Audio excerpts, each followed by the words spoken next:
In our last episode, we made our gods. Now we need some place to put them. Where do they come from? And while we're at it, we need home for other things like angels and demons and fairies, but also where do undead come from? Where do the aberrations come from? And we need to answer a pretty simple question. Where do our characters go when they die? There are a lot of different cosmologies that you could choose from. There's the world tree, two-axis cosmology, the great wheel cosmology. You could take something from a video game like World of Warcraft. You could have no cosmology at all.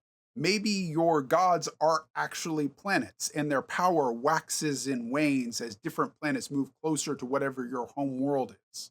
In this series, we're going back through 25 years of my D&D notes to deconstruct my world, to figure out how I built it and to use it as an example of volcanic island world building. Yes, these really are my notes, adventures, and maps for the last 25 years of Dungeons and Dragons.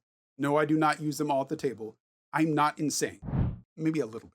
I didn't start off with a pile that big. I started off just like everybody else does, with a tiny local area. But instead of just building it out as I needed it, I went back down to the base level of the island, the volcano, and started building the underlying construction of my world so that as I needed to add to the local area and to zoom out, all the construction would fit because it's all coming from that same source, the volcano. For my world, I use the Great Wheel Cosmology. I have really good memories of playing in Planescape in 2nd edition, but I also really like that it has a lot to do with morals and ethics and philosophical beliefs. I like the idea that the material plane is formed by anything from the inner plane, fire, water, earth, air, or whatever elements that you're going to choose if you're going to add like metal and wood and some of the ones from different cultures other than Western mythology. But the world is still made up of those. But after we get out of this material thing, we go into the Yoda belief. Luminous beings are we, not this crude matter. Everything that we thought, believed, all the ethics and morals and what we fought for becomes part of our luminous beings. And that's what the outer planes represents to me. You may not want to deal with that, but you're still going to have to find a place to put demons, angels, gods. Where do undead come from? And where do your player characters go when they die? I wouldn't shove this at a player and say, you must know all of this before you play Dungeons and Dragons with me. They signed up to play Dungeons and Dragons, not to read my novel. It's there primarily for character creation, so that my character species, my classes, my religions, my world setting can be different than the stock Pathfinder or Dungeons and Dragons settings. It also has a lot of general use knowledge. In the real world, everybody knows who Anubis is and what World War II is. They may not know all the myths and how they're related to all the other gods and what the end times is for the Egyptian pantheon and all that kind of stuff. And they may not know all the models of airplanes and tanks and guns that were used in World War II. They do know it's a god from Egypt and it's a war, and they know who the basic sides are. I wouldn't make somebody roll that kind of check in the real world. I don't expect them to leaf through this thing and find all those things out. I expect them to ask me, but sometimes players do, and they like going, ooh, that's kind of cool. And if they find something interesting that they want to explore or use to solve a problem in my game world, then all the better. My players also know that it is incomplete knowledge. It is what the world knows to be true, which is not the same as what is actually true. They don't know that underlying all the world building that I did, there are some physics concepts that I have mangled to put together how my world works. It is okay if you want to take an idea like microbiology, microorganisms, and use it to create the structure for how your magic works. Do not tell the players about your midichlorians. They don't want to hear about it. That's an idea that's better off in your head than on a silver screen because it ruins the mystery for the players. It is useful to a dungeon master to know how their magic system, how their gods, how their universe works. So that as the players throw out bonkers ideas, they can logic through and go, nope, that will not work, but yes, that will work, and keep the consistency of the world. Even if the players don't fundamentally understand the mechanics, it keeps it feeling like magic to them and less like science fiction. Unless, of course, you're doing a science fiction game, in which case, by all means. And you may need to change it at some point. I once thought I was going to put archangels and archdemons like Azrael and Demogorgon at the center of each of my worlds, but I cut that like 20 years ago. And considering that World of Warcraft came out with something very similar for their titans in their world, I'm kind of glad that I did. Plus, if a dungeon master ever says something to a player in the dungeon master voice, rather than on paper or through a character voice, it can very easily become truth. And while you can and may someday need to retcon something, Doing it behind the screens where nobody knew how this thing worked is much more satisfying to the players than it is if they knew something worked this way and you had to go forward and say, no, it turns out that it doesn't because I found out some logical flaws. If they never know, they will feel like it's working along the gears, but not know for sure so that you can change things in the back end if you find out that your logic was flawed. With our gods in hand, because that's the first thing we're gonna need. You got a cleric in the party or a druid or something like that, and they worship a god, and they're gonna run into an enemy cleric, an enemy temple, an enemy cult, something, demons, devils. They're gonna come into conflict and they're gonna know who the enemy god is. So it's useful to know who this is and what the sides are. And now that we do, we can back up a step and go, where do they live? Where did they come from? And fill out the rest of our cosmology. I think the easiest way to do that is to look for a central conflict. In almost every story, there's this idea of these two sides coming together. Usually it is order defeating disorder. That idea is called chaos comp. You could do something different than order versus disorder. There's good versus evil, nature versus civilization. I went with balance versus imbalance because I wanted it to be complicated so that either side was not helpful to anyone. It was being in the middle in balancing these two.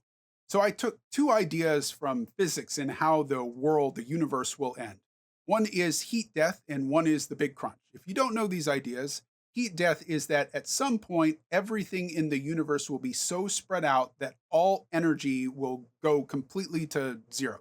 It will be the death of heat in the universe.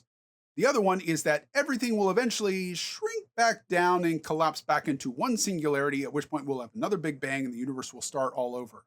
That's not really a theory that most people think is going to happen anymore. It's largely been disproven, but on the astronomically unlikely chance that Neil deGrasse Tyson ever sees this video, don't want to go, no, it's not going to happen. Fantasy, not real. Either way, neither of these outcomes is good for the universe. So at the beginning of time, we have the chaos entity, and it is creating the universe over and over and over again, destroying it, remaking it throughout all of an eternity. But eventually, chaos will create order. It kind of can't help it. Yes, nature is random, but nature also makes crystals and orbits and the laws of molecular chemistry and physics. As soon as chaos creates order, we have our two diametrically opposed forces, and order will, well, order things.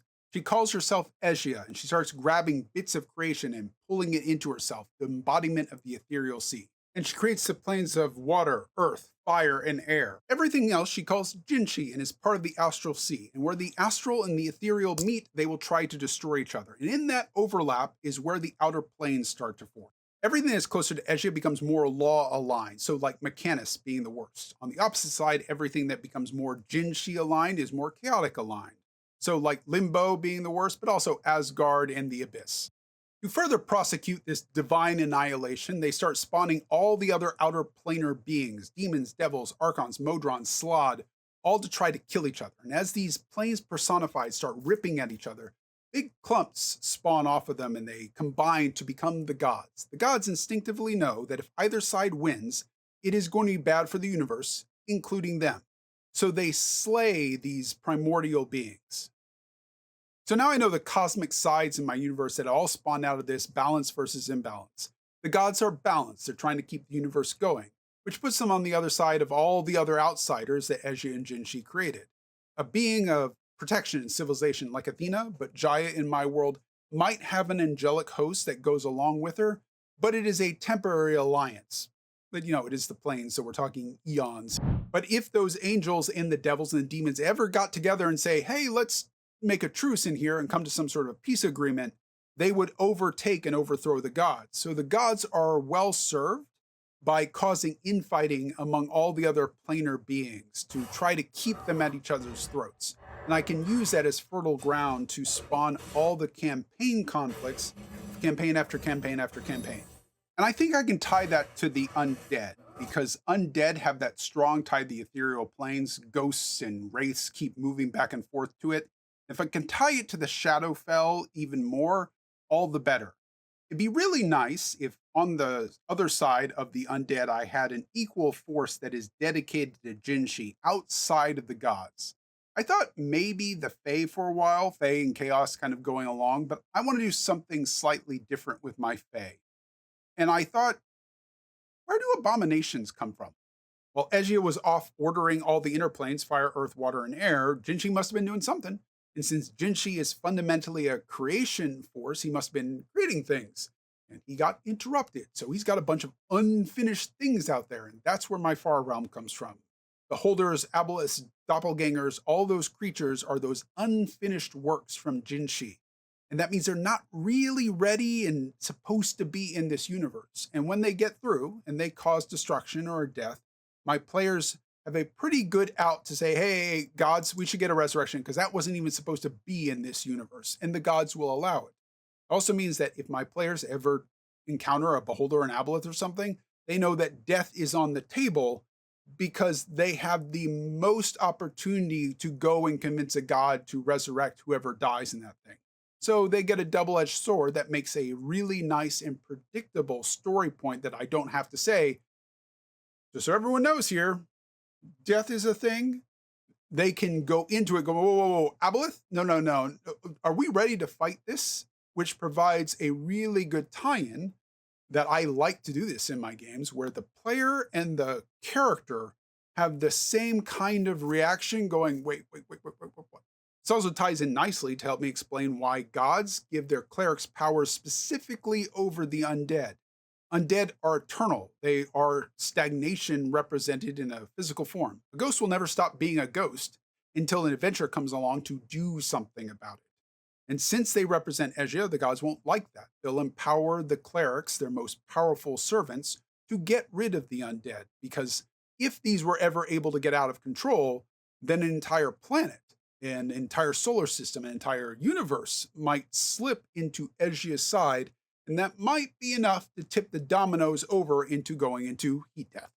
We still need to figure out why our real material world exists. You could do something that says all this stuff is nonsense and this is the normal physical world, and all this metaphysical crap, the inner and outer planes influencing the physical world, that is where magic comes from. Maybe it's a good thing, maybe it's a bad thing. Like in the Warhammer 40k universe, there's the warp, and magic coming in, you probably shouldn't be messing with this stuff because you might open a gateway to demons or something really bad. I needed a reason for the Shadowfell and the Feywild to exist, as well as the material planes. I looked at my metaphysical plane map, the outer planes, and said, what happens if I just take out Sigil in that post in the middle? As they're locked in their death struggle, they collapse the planes, and it forms a singularity. And inside that black hole, they combine yet again, creating the Feywild and the Shadowfell, the two planes that are aligned once again to the dead corpses of Jinshi and Ezia. Where these two corpses of the gods, the Feywild and the Shadowfell, overlapped, a final combining occurred, and that's where the material planes exist. And everything that is on those material planes is kind of a part of Ezia and Jinshi. It is partially divine, but dead divine. So it could maybe ascend to some sort of godhood, but definitively different from everything else that came before, because everything else that came before was while Jinshi and Ezia were alive as conscious planes. Yeah, that tiny nagging little question, where do characters go when they die? If you don't want to ever deal with this nonsense, then you don't have to worry about it. They just show up wherever they're going to do. That's why a lot of people go, nah, just leave it as a veil. You don't have to explore it. But I did have that incident where I had a total party kill when they all wanted to be Norse Vikings. And if I had thought about this at the time, then I could have just said, cool, we'll pick it up in Asgard. But I didn't think about it at the time, and I have now.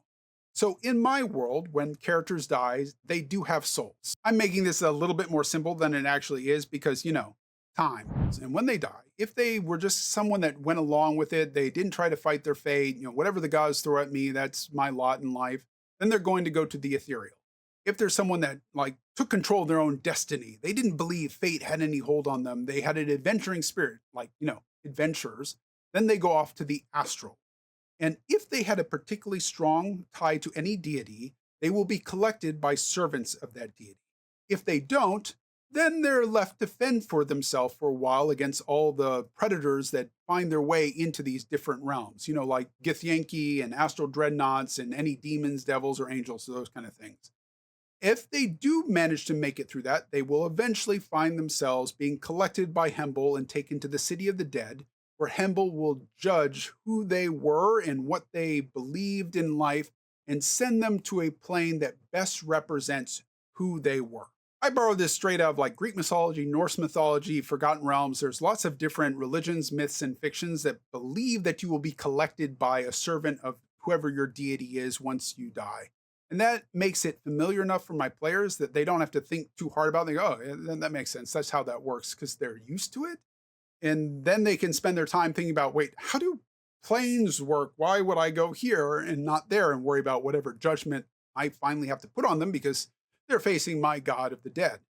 I made it different for, kind of NPCs and where they go and where heroes go because it allowed me a reason for why undead exist. So that if these normie people that are going off and they have problems and they enter into the ethereal, they're the ones that might spontaneously become undead, as opposed to any heroes that die to something else and they die to some violent death, then they're going to go off to their final destination eventually. That way I can separate those and go, no, you don't have to worry that you died a violent death against somebody that was a servant of Orcus. You're not going to become a wraith or something like that. But if a person that served Orcus came along and murdered somebody in their house, they might become a ghost because they're going to go off into the ethereal. At this point, I felt comfortable enough in my mythology and my world and how my universe worked that I put a pin in it and said, let's set that aside. We can go back to working on expanding our content island out from the local area to nations and what that empire over there or that kingdom over there is doing. I could populate the temples with the clerics and the druid circles with the druids and who they worship.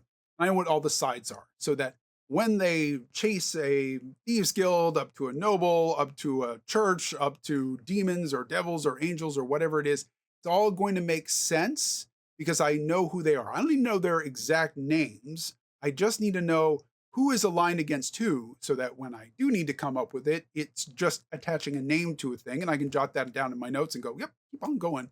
Keep on rolling out that content right in front of them as soon as they get forward because I have this engine of content in the back that is my content volcano. Until next time, Dungeon Masters, remember you're a player too. Try to have some fun.